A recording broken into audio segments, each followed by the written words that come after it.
Bienvenue sur le balado de la scène agro, produit par Agro-Québec et présenté en collaboration avec Financement Agricole Canada. En tant que prêteur entièrement dédié à l'agriculture et l'agroalimentaire d'ici, FAC a l'expertise et les relations pour vous aider à propulser votre entreprise. Visitez fac.ca. Bonjour. Aujourd'hui, nous allons parler d'un sujet qui touche toutes les entreprises agroalimentaires, peu importe leur taille ou leur marché, la durabilité. Souvent perçue comme une contrainte ou un simple exercice de conformité, la durabilité est en réalité un levier stratégique qui contribue à la pérennité et à la performance des entreprises. Bien au-delà des enjeux environnementaux, elle touche à la sécurité alimentaire, à la gouvernance, aux enjeux sociaux et surtout à la viabilité de nos entreprises à long terme.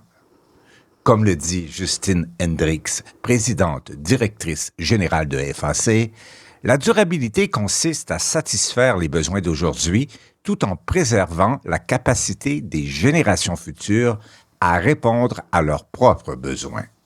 C'est ainsi que FAC aide l'agriculture et le secteur agroalimentaire canadien à prospérer à long terme.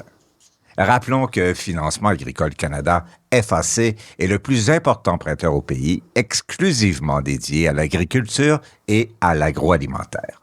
L'organisation finance, accompagne et soutient les producteurs, les transformateurs et les entreprises du secteur dans leur croissance, leur innovation et leur transition vers des pratiques durables. Pour approfondir ce sujet, nous recevons aujourd'hui Marie-Claude Bourgie, vice-présidente durabilité chez FAC. Bonjour et bienvenue Marie-Claude. Bonjour. Merci pour l'invitation. Plaisir de vous accueillir. C'est toujours un plaisir de parler de durabilité. Merci. Bon, tant mieux, on est là pour ça. Marie-Claude, dans un premier temps, peut-être nous parler un peu plus en détail en quoi ça consiste à être vice-présidente de durabilité au sein d'une organisation comme la vôtre? OK. Donc, j'imagine que si vos auditeurs et auditrices font partie de l'écosystème agroalimentaire au Québec, FAC se passe d'introduction, mais rapidement, FAC, Financement Agricole Canada, on est une société de la couronne, une institution financière complètement, comme vous l'avez mentionné en introduction, dédiée à l'agriculture et à l'agroalimentaire au Canada. Portfolio d'à peu près 60 milliards de dollars, 100 000 clients. Donc, vraiment, c'est une industrie qu'on connaît très bien. Comme vous l'avez mentionné en introduction, pour nous, ce que ça veut dire la durabilité, on se rabat vraiment sur la définition qui est acceptée là, au niveau international, c'est de satisfaire nos besoins de la génération actuelle sans compromettre les générations futures à subvenir à leurs besoins.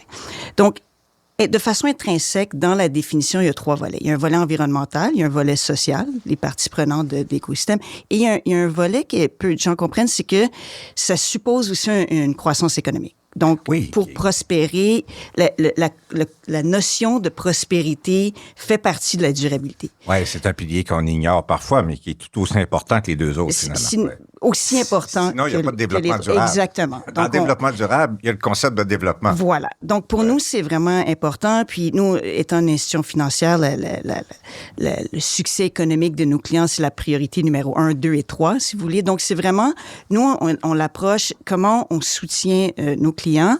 Et puis, comme société de la couronne, on a un double mandat. Donc, on est tenu d'avoir des rendements économiques positifs pour donner un dividende à notre actionnaire, qui est le gouvernement du Canada, mais aussi à soutenir toute l'industrie agroalimentaire au Canada dans une perspective à long terme.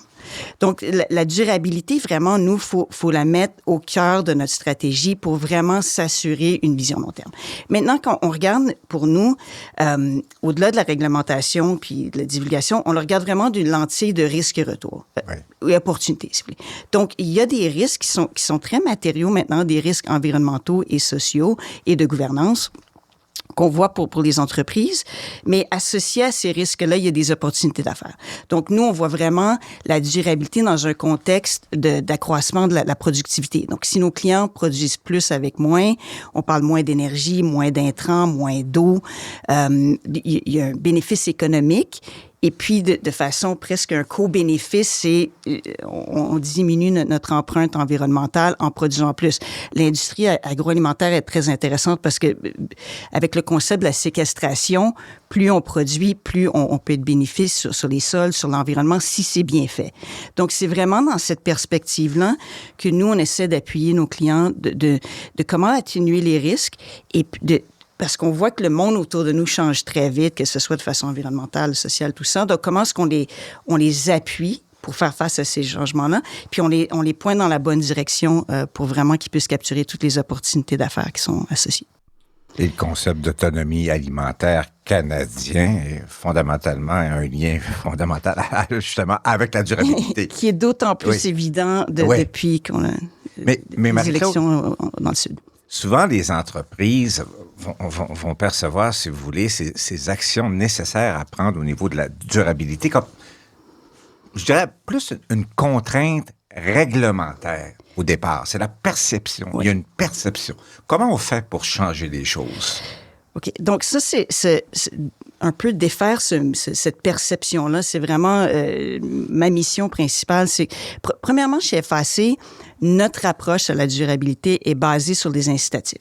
On n'a pas d'exigence. Donc, nous, à l'heure actuelle, nos clients, on n'exige rien de nos clients, mais on est dans une perspective de les appuyer, justement pour s'assurer qu'ils demeurent compétitifs et résilients face à ces changements-là. Donc, en tant qu'institution financière, comme je l'expliquais, le succès économique de nos clients, c'est notre objectif premier. On ne va jamais suggérer des activités qui génèrent un coût sans assurer un retour. Ouais. Que ce soit peut-être une diminution des coûts. Donc, si on diminue nos intrants, diminue l'énergie, une réduction des coûts ou accès à des nouveaux marchés, des trucs comme ça. Donc, on s'assure toujours dans les activités qu'on propose à nos clients qu'il y a un retour sur l'investissement.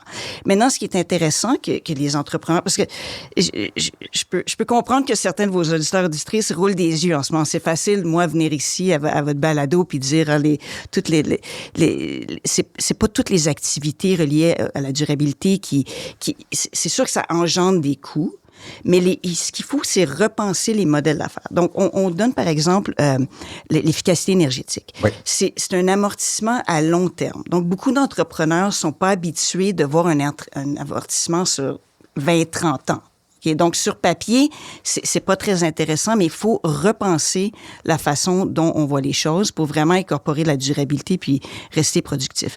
Il y a d'autres exemples. Si on parle beaucoup d'agriculture régénératrice, typiquement, il y a une petite baisse de productivité pendant qu'on change les pratiques pour ensuite une hausse. Donc, c'est un peu, nous, notre fonction chez FAC, comment est-ce qu'on développe des produits financiers ou non financiers pour appuyer les entrepreneurs à un peu revoir les modèles qui sont de façon intrinsèque ROI positif, peut-être sous des angles un peu différents. Maintenant, le côté réglementaire, puis je peux comprendre qu'il y a beaucoup des entrepreneurs qui écoutent en ce moment, leurs clients leur exigent de divulguer.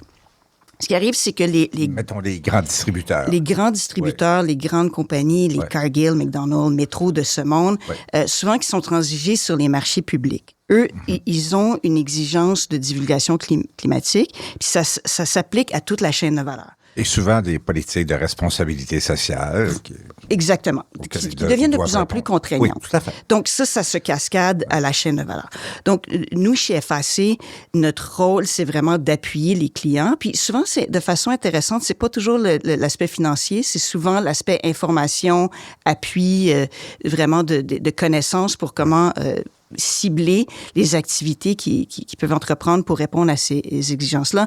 On a une plateforme informatique qui s'appelle Ag Expert, qui, surtout pour les producteurs de l'agriculture primaire, qui permet d'utiliser des données de gestion de la ferme et puis transformer ça dans les données que les grandes chaînes ou les grands bailleurs exigent pour vraiment faciliter parce que ça peut être perçu comme un fardeau assez onéreux de divulguer. Donc, nous, notre rôle, c'est d'appuyer ça. Puis, je veux le tourner en positif. C'est que souvent, seulement divulguer, les compagnies voient ça comme un fardeau. Mais ce qui est intéressant, c'est que si on regarde aussi, ces risques-là sont matériaux. Je veux dire, il y a 20-30 ans, on parlait de changement climatique, c'était un peu de la science-fiction. Maintenant, on le voit, aujourd'hui, ça a des conséquences. Donc, le fait de divulguer permet aussi d'identifier où dans son système opératoire, il y a des opportunités de Oui. peut-être augmenter l'efficacité ou de... Et plus que ça, souvent, les entreprises font des choses qu'elles ignorent même. Alors, Exactement. encore faut-il, de les identifier et comment on peut les optimiser. Ça, c'est un très bon point parce que souvent, c'est des choses, puis les gens peut-être nous écoutent parler, c'est un peu du gros bon sens aussi. On oublie qu'à la base, réduire les coûts, être plus efficace, c'est de l'ordre du gros bon sens. Donc, les entreprises sont souvent très surprises de voir qu'elles en font beaucoup. Tout à fait. Et puis, relié à la divulgation climatique, c'est que sans que ça soit une exigence, maintenant, les banques commerciales, dont FAC, les grands fonds institutionnels, dans leur processus de due diligence, de diligence raisonnable, regardent ces risques-là maintenant. Puis, ils se demandent, est-ce que l'entreprise prend ces risques-là au sérieux dans sa gestion des risques? Donc, sans que ça soit une contrainte ou une exigence, c'est pris en compte au niveau du due diligence. Et puis, les entreprises qui font des actions positives peuvent être valorisées ou favorisées sur le marché des capitaux, avoir des prêts plus intéressants, tout ça. Donc, il y a un côté positif là, à faire ce travail. C'est intéressant quand même que ce concept-là soit porté par la voix d'une institution financière qui, au fond, comme vous le disiez d'emblée au début, est là pour que les entreprises performent au départ financièrement, c'est clair. Absolument. Ouais. C'est toujours dans une perspective d'appui, de performance financière, de compétitivité. Il y a certainement des programmes, des outils qui sont disponibles, que vous offrez chez FAC pour que les entreprises, justement, puissent entreprendre des démarches au niveau de la durabilité. Absolument. Donc, comme je l'expliquais, notre pratique, c'est vraiment avec une lentille d'incitatif et non d'obligation. Donc, nous, on vient en appui. Je vais donner quelques exemples dans notre boîte à outils. Il y a un programme de subvention pour certaines, dans plusieurs secteurs, là, le laitier, le bœuf, la pomme de terre, céréales, les graines oléagineuses, les engrais, aussi les terres marginales. Donc, ce qu'on fait, c'est en partenariat avec des grands joueurs. On pense à Ducks Unlimited, la table ronde du bœuf durable au Canada, Lactaid, Pepsi Cola. On a plusieurs, vous allez voir sur notre site web, on a plusieurs des programmes que vous connaissez bien et que vous êtes capable, finalement, de faire le lien avec les entreprises. Oui, c'est ça. Nous, on fait le lien avec les entreprises, puis on les incite certaines pratiques. Souvent, les pratiques qu'on appuie, c'est aller chercher une certification. Puis moi, quand j'ai pris le boulot, je suis allée voir beaucoup de producteurs pour mieux comprendre leur réalité. Puis souvent, me disent, pourquoi est-ce que j'engagerais une organisation externe pour venir me dire ce que je fais déjà? C'est une question très, très, très valable. Mais ce que les gens oublient, c'est qu'une certification, ça permet d'identifier rapidement cette entreprise-là fait déjà une série d'activités qui est considérée par la science, validée par une tierce partie. Donc, pour nous, c'est plus facile après d'appuyer ces entrepreneurs-là. Puis aussi dans la chaîne de valeur, quand on parlait de divulgation, où les joueurs comme McCain, tout ça, exigent de leurs fournisseurs qu'ils aient la certification. Donc, nous, on appuie ce processus-là avec des subventions. On a un autre outil qui est un outil financier. Donc, nous, on a un cadre de référence de finances durables qui a été validé par l'industrie, qui a été validé par une tierce partie, qui est basée sur la science. Puis c'est un peu notre terrain de jeu.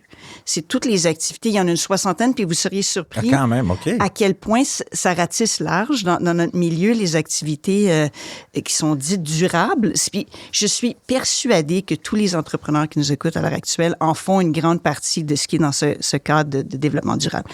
Et puis nous, associés à ça, on a un produit financier où si certains... Puis c'était en projet pilote, là, ça va sortir là, dans les semaines ou mois à venir. Donc, les entrepreneurs qui font ces activités-là bénéficient d'un incitatif financier sur leur prêt. C'est réservé, évidemment, à nos clients. Donc, ça va beaucoup aider dans une perspective d'appui. Comme je disais, des fois, les modèles... ils ont besoin un petit peu d'appui pour que le modèle fasse sens sur papier. Là. Donc, cet outil-là va permettre ça. Puis aussi, un produit qui est très important pour nous, c'est l'appui de services conseils. chose assez surprenante. Au niveau de la durabilité, on s'est rendu compte que un des plus gros fardeaux, c'était le barrière, c'était l'accès à l'information, plus qu'au financement. Ouais. Donc, on offre aussi des services d'appui conseil pour les entrepreneurs. Et vous avez cité plusieurs exemples. Quels bénéfices observez-vous auprès des entreprises qui ont entrepris justement ces démarches-là? Vous avez mesuré, j'en suis certain. Oui, on mesure, justement, associé à notre cadre de finances durables, il y a une perspective de mesure d'impact. Donc, sur les deux volets, l'atténuation des risques, on le voit que souvent nos clients ils se rendent compte qu'ils avaient des risques auxquels ils ignoraient, que ce soit environnementaux ou des fois c'est des risques de comportement des consommateurs aussi, ils réalisent pas qu'il y a certains marchés auxquels ils auraient accès, mais ils n'y ont pas accès. Et puis souvent, quand on regarde toute la chaîne de valeur, il y a des points d'entrée. Donc, un entrepreneur peut pas être tout pour tout le monde à la fois, mais si l'entrepreneur est assez spécifique puis regarde toute sa démarche, sa chaîne de valeur, son système de production, on a des exemples concrets comme un entrepreneur qui a seulement changé son emballage, des réductions de coûts énormes. Notre entrepreneur qui a revu sa logistique, réduction de coûts énormes. Tout en donnant une valeur ajoutée à son produit. Exactement. C'est intéressant les deux ensemble. Donc, parce que ça rend les entreprises plus compétitives. Plus compétitives. Et puis, comme on l'a mentionné, ils prennent le temps de s'en rendre compte et puis en parler, ça donne aussi un avantage au niveau de l'accès à certains grands bailleurs ou certaines chaînes de distribution.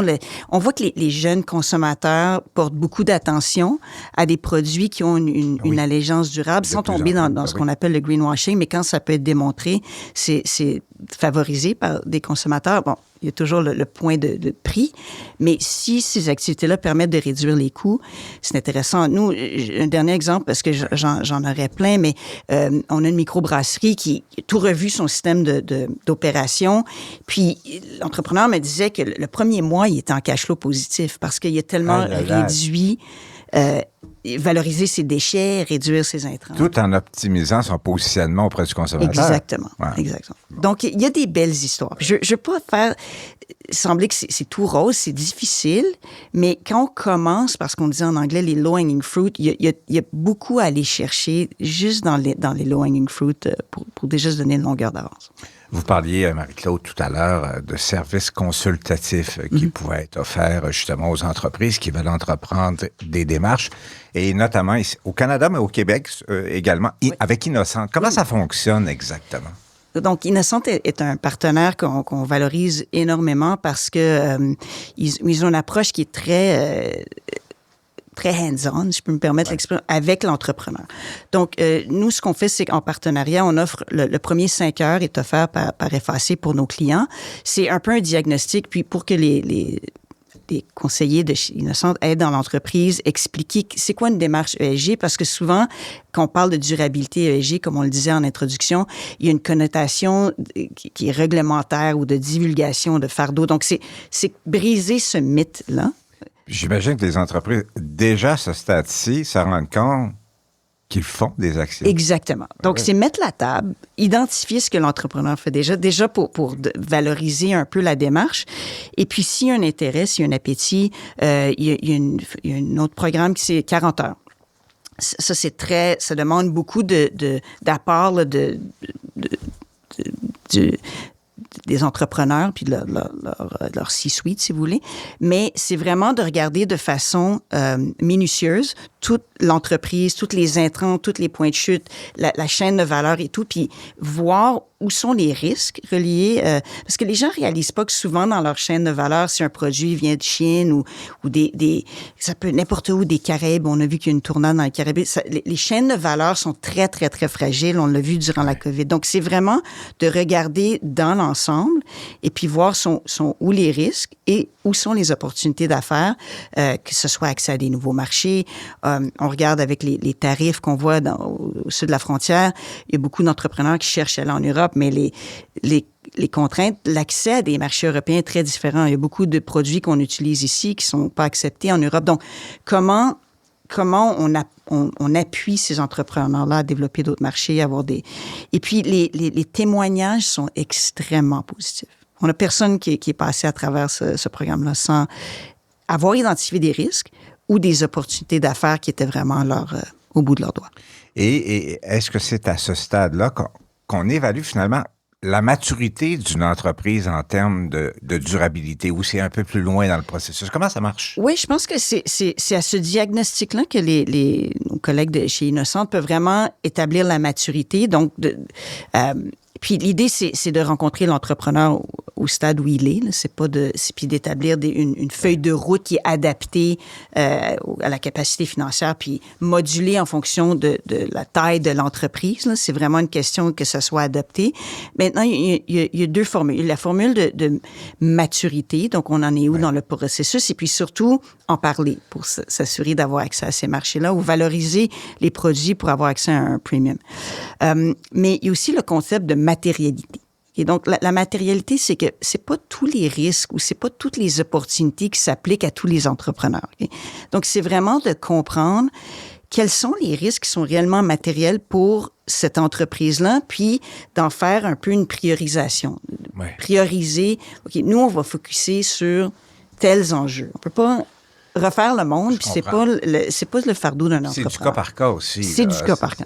Une réalité d'une entreprise n'est pas nécessairement la même pour une autre. Exactement. La taille, le secteur, l'exposition au marché étranger, aux chaînes de valeur étrangères. Donc, c'est vraiment le rôle d'Innocente de comprendre la maturité, mais aussi la matérialité pour identifier des solutions adaptées. Puis des solutions toujours avec un ROI positif. Là, ça, je tiens à le souligner. L'évaluation des efforts qui devront être mis justement pour en arriver à un résultat. Le coût-bénéfice en vaut-il la chandelle? De rentabilité, voilà. Effectivement, ne l'oublions pas. On dit souvent, Marie-Claude, que la durabilité n'est plus une option, mais qu'elle peut assurer la pérennité pour les entreprises. Pourquoi est-ce si essentiel dans le contexte actuel de l'agroalimentaire? Je pense que l'agroalimentaire est particulièrement touché par les risques de durabilité. Par définition, tout le monde est à un degré de la nature dans notre chaîne de valeur où les agriculteurs primaires sont sur le terrain. Nous, comme institution financière, on n'est pas dans les produits dérivés, on est dans l'économie réelle. Donc, ce sont des risques qui sont très matériels. Donc, je crois que la durabilité, c'est pas un concept, c'est pas une mode, c'est pas quelque chose qui va passer, c'est vraiment c'est une lentille à long terme pour s'assurer de la résilience de l'entreprise et du secteur. Donc, les raisons pour lesquelles je crois que c'est là pour rester, puis que c'est fondamental, puis que c'est quelque chose que les entrepreneurs doivent prendre au sérieux aujourd'hui, c'est premièrement la résilience, que ce soit la résilience au changement climatique ou la chaîne des valeurs. On regarde, il y a 50% des terres étaient assujetties à la sécheresse l'été dernier. Est-ce qu'il y a de la redondance dans le système? Est-ce qu'il y a un plan B? Vraiment mieux comprendre ces chaînes de valeurs-là pour les entrepreneurs, pour vraiment assurer une résilience. Puis aussi pour les entrepreneurs qui sont agriculteurs primaires, est-ce qu'il y a des nouvelles technologies, des nouvelles façons de faire? Donc, pour nous, chez FAC, la résilience et puis l'adaptation, c'est en premier plan. Ensuite, il y a l'innovation puis les avantages concurrentiels. Si un entrepreneur prend pas ça au sérieux, quelqu'un d'autre va le faire puis son avantage concurrentiel va... C'est comme les entreprises qui ont pas suivi la vague informatique dans les années 80, elle n'existe plus aujourd'hui. Donc, il faut penser... Puis c'est vraiment un domaine où la technologie peut faire énormément de boulot. Nous, on mise énormément sur la technologie, que ce soit l'agriculture de précision ou les drones ou toutes sortes d'applications. L'intelligence artificielle, on investit énormément dans des compagnies en intelligence artificielle pour appuyer à une augmentation de la productivité et puis un avantage concurrentiel. Maintenant, la réglementation, pour briser un peu le mythe, on l'a mis de côté, mais c'est quand même un sujet qui va revenir. En Europe, on regarde l'éco-labeling. Je peux me permettre la même façon que les compagnies ajoutent les calories maintenant. On appelle le front of pack ici, là, qui rentre en vigueur en janvier 2026. C'est ça. Donc, c'est des trucs comme ça. Faut pas les mettre trop de côté. Il faut vraiment appuyer nos entrepreneurs, comment ils vont être capables de divulguer. Et puis surtout, si leur bailleur exige. Donc ça, c'est quelque chose qu'il faut regarder. Puis il faut s'assurer que nos entrepreneurs sont prêts. Puis ils ont les outils. Donc, je reviens à notre plateforme AgExpert, qui est un outil vraiment exceptionnel parce que on utilise des données que le producteur collecte déjà. Puis on les utilise pour donner de l'information. Puis nous, on travaille avec le secteur financier pour essayer à ce que le secteur financier demande toutes les mêmes données, dans le même format, dans les mêmes unités, pour faciliter. Je comprends. Donc ça, c'est quelque chose qu'on fait. Et puis, je pense qu'il faut parler de la confiance des consommateurs. On a une jeune génération pour qui c'est très important, puis je crois que ça va aller en augmentant. C'est une génération qui a grandi avec ces concepts-là. Donc oui, il y a le point du prix, mais je pense que ça va jouer beaucoup dans les choix. Et puis, je veux aussi souligner l'importance pour la main-d'œuvre, le talent. Donc, on voit beaucoup de jeunes qui rentrent sur le marché du travail, qui sont très soucieux de pour quelle compagnie ils travaillent. C'est vraiment important là, dans leur priorités et valeurs. Alors, c'est des choses comme ça qui, je pense qu'une entreprise qui ferait fi des concepts de durabilité manquerait un peu le bateau. Marie-Claude, ce que je comprends, c'est au-delà, si vous voulez, du service financier qui est offert par FAC, il y a un volet de partenariat, il y a un volet d'accompagnement. Les outils sont là et que vous invitez les entreprises à vous contacter pour effectivement avoir plus d'informations. Merci beaucoup, Marie-Claude, pour cet échange.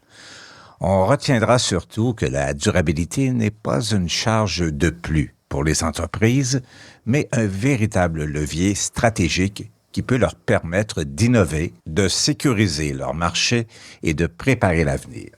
Pour en savoir plus sur le programme de durabilité et les services consultatifs de FAC, nous vous invitons à consulter le site fac.ca. Merci Marie-Claude. Merci beaucoup. Au plaisir.